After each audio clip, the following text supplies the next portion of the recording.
Today's video, we're looking at the Deepeka Castillon Arming Sword. This is an English arming sword. It actually reminds me very much of a small sword without it being a triangular blade. It's a thicker blade, and then it goes all the way down to almost a needle point. Look at some up-close looks at this one. In the scabbard, out of the scabbard. We'll also do some cut testing.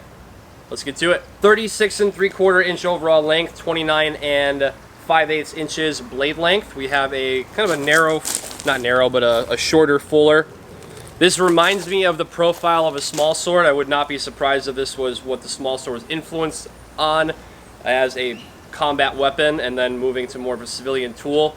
The blade profile is very similar. I really like it. This is clearly something that would have been used in thrusting, especially if you were trying to get into little crevices between armor, shoving that in somebody's armpit, all that kind of fun stuff. These normally come unsharpened, if coming from overseas from Deepeka.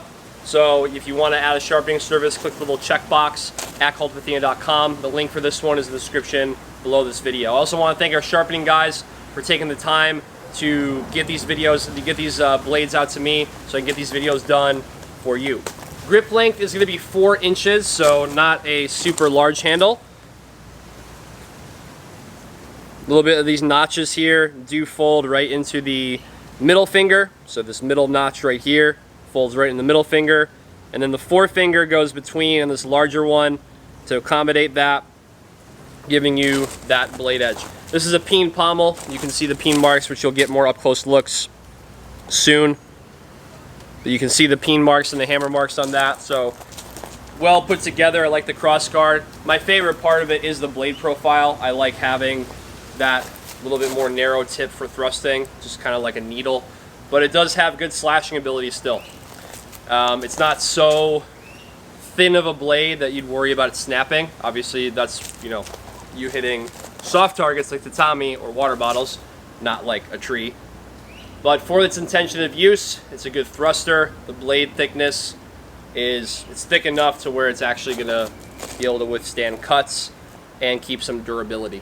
Point of balance is 3 1/4 inches from the guard, so this being a cut and thrust tool. This is an arming sword, so you're going to have cut and thrust with this one.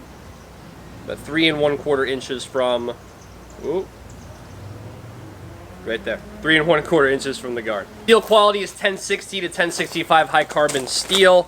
There is a look at the 4-inch gripped handle with the wood cord leather wrapped handle with the little bit of notches or ribs, however you want to categorize it. It's black leather, so that's the color with this one. Let's take a look at the scabbard. This one's really cool for the Castillon Arming Sword from Deepeka because it also comes with a sword belt. So if we unravel this guy, just to give you an idea, I will lay this out so you can see it in better detail. But you have a full-length belt. You got multiple notches. If we take a look at the leather, it's got crosses. Across that, a lot of adjustable loops for that. You also have end of this here,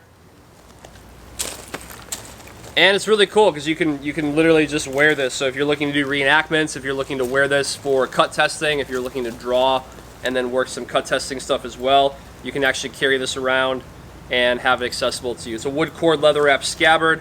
It's a aquamarine type of tealish blue. A little harder to see than the light right now, but we'll throw this in the sunlight and you'll be able to see it. I like the color scheme. I like the black with the blue on this.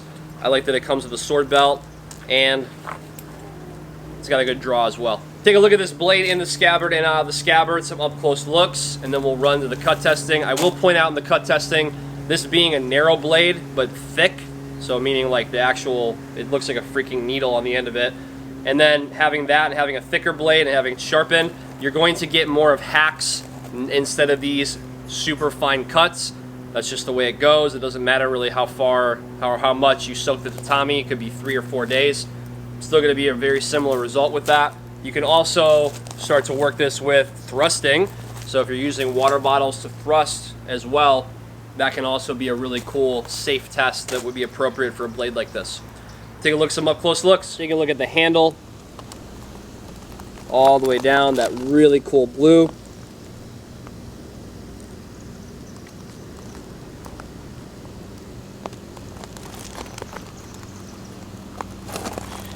got the sword belt attached on the back of this, so you can, oh, actually it doesn't look like you can. It's looped in here, so you actually have this attached to here with the sword belt. Taking a look at the handle, we've got the peened pommel, wood cord, leather wrapped handle. I flipped it over so you can see the other side. Here's the sword belt attachment. So there's the sword belt, this is the back of the scabbard. And that really cool blue running down it to a steel tip on the end of the scabbard. Flip this guy over.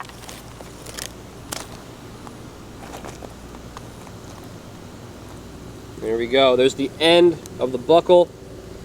I think this is really cool.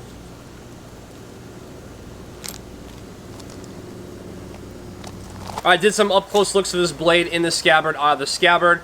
Take a look at the cut testing. Kind of mentioned it before, but being a super skinny blade, again, reminded me of the profile of a small sword, minus the fact that it is not a triangular blade, how some small swords were. However, having that blade, this blade profile, and it being a thicker blade and sharpened, the cuts are not going to go all the way through like you would for a katana. You're not going to get these slicing actions. You're going to get pretty good cuts. I mean, the cuts that were on them were great. The thrusting on it as well, as far as getting the precision of the tip on this, is also really good. So being able to do that with water bottles and soft targets and things like that would be a really great test as well. Let's take a look at what this arming sword can do.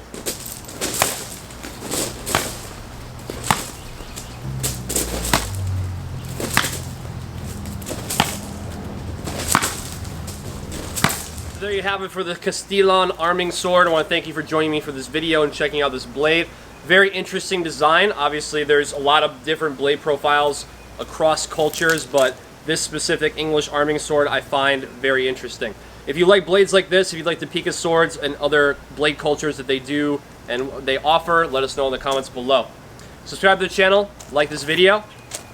See you in the next one.